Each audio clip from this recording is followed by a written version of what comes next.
Dirty बाबा चैतन्यानंद सरस्वती की गिरफ्तारी के बाद अब उन लड़कियों की कहानियां सामने आ रही हैं जिनका शोषण वर्षों पहले किया गया था। आज हमारे पास एक ऐसी पीड़िता की आप बीती है जिसने 2016 में आश्रम में दाखिला लिया था। इस लड़की ने उस समय डर के मारे पुलिस में शिकायत नहीं की, लेकिन जो दर्द और यातना उसने झेली वो ये बताता है कि बाबा का आतंक कितना गहरा था। सुनिए 2016 की इस छात्रा का दिल दहला देने वाला बयान। इस समय हमारे साथ में एक छात्रा हैं जो 2016 में बाबा के मठ में यहाँ पर जो इंस्टीट्यूट है उसमें पढ़ाई कर रही थी। उनसे बात करते हैं।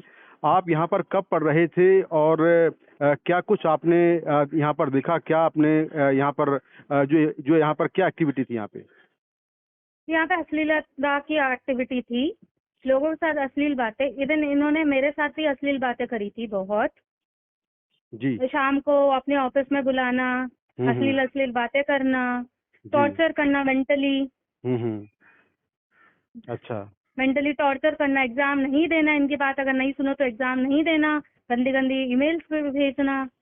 अच्छा। इवन हम कॉलेज से बाहर जाते थे वीकेंड में तो वो भी पूछताछ किससे मिल रही हो, कितना बॉयफ्रेंड है, कितना ये है, कितने साथ सोती हो, ये सब। अच्छा, तो आपको क्या इसने गंदे मैसेज भी आपको भेजे थे इसने?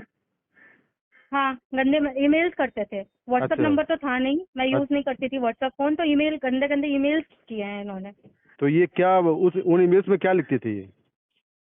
ईमेल्स में यू लुक वेरी ब्यूटीफुल, और तुमने आज बहुत अच्छे ड्रेसअप किया है, तुम्हारे बॉयफ्रेंड है कि नहीं। अच्छा। जी। और हमारे वाइवा होते थे, वाइवा में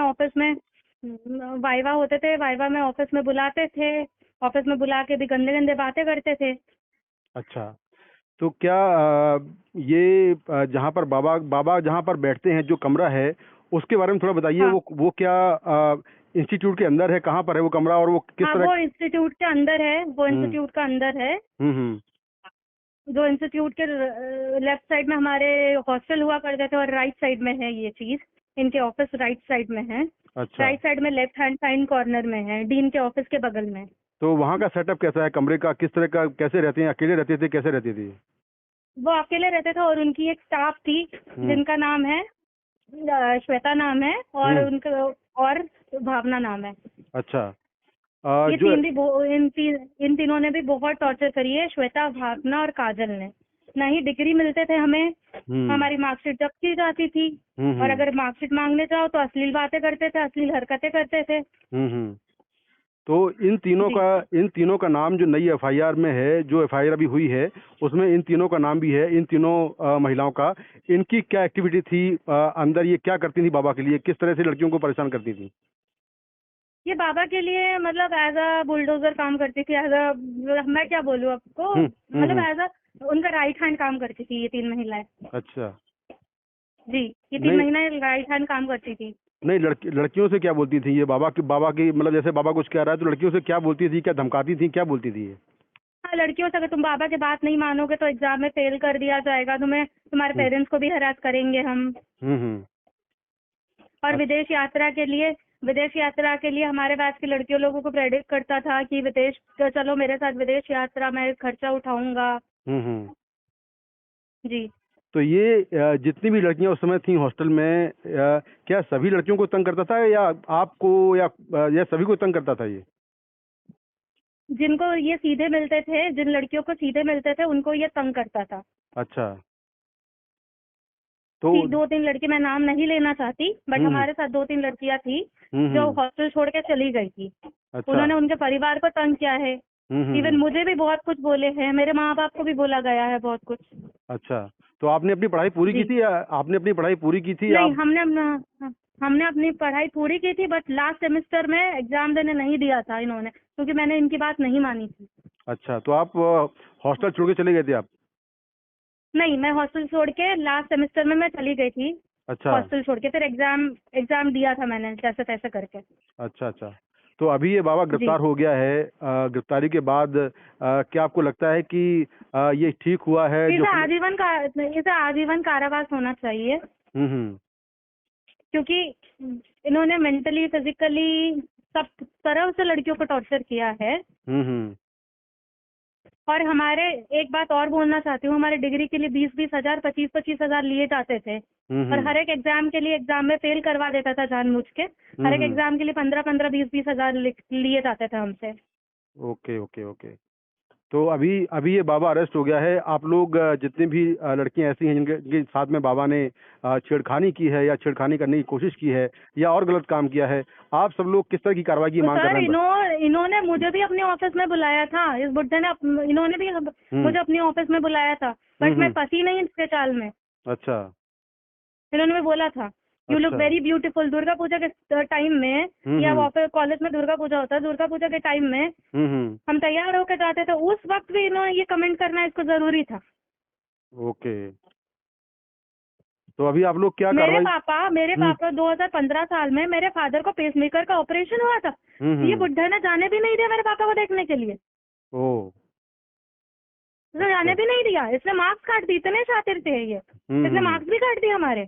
अच्छा अच्छा अच्छा। मतलब मैं एग्जाम देने नहीं दूंगा, 2 सेमेस्टर साले ने देने नहीं दिया। तो मतलब एक तरह से किडनैप करके रखा हुआ था आप लोगों को, बाहर नहीं जाने दे रहा था? हाँ, हम लोग को किडनैप। अगर शाम को कॉलेज के बाहर अगर हम बाहर भी गए तो 15 मिनट में आ जाओ। कभी कुछ जिरोक्स करवाना होता था, MBA स्टूडेंट थे, कभी कुछ जिरोक्स करवाना होता था, कभी कुछ करवाना होता था। क्या 5 मिनट क्यों लेट हुआ? कॉलेज के बाहर ही रहो, कॉलेज में एंट्री नहीं। तो आपने कभी मठ के लोगों को बताया, जो मठ के ऊपर लोग हैं, उनसे कभी कहा कि ये बाबा इस तरह की हरकतें कर रहा है और आप लोग कोई कार्रवाई नहीं करते इस पे?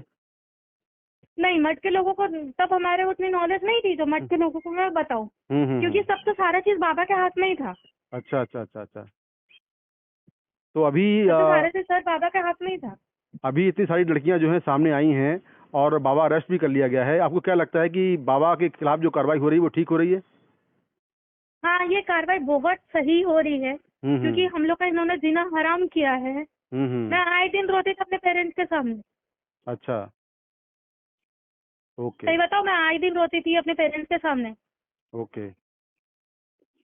लेकिन बोल नहीं पाती थी, कितना बोलूं। पापा खुद मेरे फादर खुद एक अच्छे डीन थे। अच्छा। प्रिंसिपल के पोजीशन में ज्वाइन किए थे, उसके बाद प्रमोशन होकर डीन थे। अच्छा, तो वो डीन यहीं पे थे कैसी इसी में? नहीं, पापा इसमें नहीं थे, पापा medical college, he is a doctor by profession. Okay okay okay okay, ठीक है। तो NDTV से बात करने के लिए लेकिन इन्हें ना, मैं आपको बता रही हूँ, इन्हें ना आजीवन कार्रवाई होना चाहिए, क्योंकि ऐसे लोग अगर रहेंगे ना और लड़कियां पीड़ित होगी सेक्सुअल हरासमेंट में। बिल्कुल बिल्कुल। NDTV से बात करने के लिए बहुत बहुत शुक्रिया। और जो बाबा से गिरफ्तार कर लिया गया है और दिल्ली पुलिस लगातार उस पर कार्रवाई कर रही है। बता दें कि जब इस लड़की ने बाबा की बात मानने से साफ मना कर दिया और इसका अंजाम क्या हुआ, बाबा ने उसे एग्जाम में नहीं बैठने दिया। उत्पीड़न और धमकियों से तंग आकर वो अपना आखिरी सेमेस्टर बीच में ही छोड़कर आश्रम से भाग गई। उसने अपनी आंखों से देखा था कि बाबा कई और लड़कियों के साथ भी गलत काम और छेड़खानी करता था। ये कहानी सिर्फ एक लड़की की नहीं है, बल्कि उस पूरे दौर की है जब बाबा चैतन्यानंद का आतंक आश्रम पर हावी था। 17 छात्राओं के यौन शोषण के मामले में अब बाबा गिरफ्तार हो चुका है। इस छात्रा की मांग है कि बाबा को उसके अपराधों के लिए आजीवन कारावास की सजा मिलनी चाहिए। पिछले कई हफ्तों से जो डर्टी बाबा पुलिस को चकमा दे रहा था, आखिरकार उसकी फरारी खत्म हो गई है। स्वामी चैतन्यानंद सरस्वती, जो 17 छात्राओं के यौन शोषण और 300 करोड़ रुपए की जालसाजी का मुख्य आरोपी है, कानून का शिकंजा कस गया है, क्योंकि दिल्ली पुलिस ने उसे यूपी के आगरा से गिरफ्तार कर लिया है। लेकिन इस गिरफ्तारी के बाद जो खुलासे हुए हैं वो बेहद चौंकाने वाले हैं। दिल्ली पुलिस की टीमें बाबा की तलाश में हरियाणा, यूपी, राजस्थान तक लगातार छापेमारी कर रही थी। लुकआउट सर्कुलर जारी था ताकि ये जालसाज देश छोड़कर ना भाग पाए। आखिरकार शनिवार देर रात पुलिस को आगरा में ताजगंज इलाके के एक नए होटल की पुख्ता जानकारी मिली। रात करीब 3:30 पर पुलिस ने कमरा नंबर 101 में छिपे बाबा को पकड़ लिया। फरारी के दौरान वो लगातार वृंदावन, मथुरा और आगरा के इलाकों में लोकेशन बदल रहा था। गिरफ्तारी के बाद हुई शुरुआती पूछताछ में बाबा का डबल क्लेम सामने आया है।